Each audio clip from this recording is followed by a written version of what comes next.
So this is it. The maiden voyage of our 24-foot Wellcraft 250 walkabout. Walk around. We don't even know if it's going to run. It's a mystery. We'll see here in a minute. I'm gonna put my goofy so I don't burn my ears. Yes. I probably will burn my ears, but that's okay. Please. Okay, you can see that the motor is peed. That's called a telltale. And that just verifies the water's running through the motor real good. And it's going to stay cool. It's running beautifully.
Nothing else to do.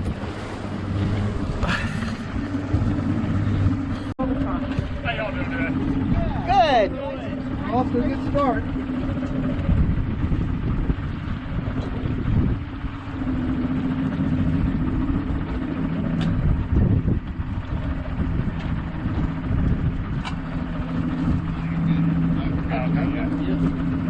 Alright, so the reason we're stopping you, Captain, is your registration, very faded, it's all together, is that? I just bought this boat. The registration's right here.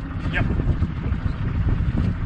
Usually looking for, it's usually a pink slip or a green slip I'm looking for. It's going to be one of those that you have right there, sir.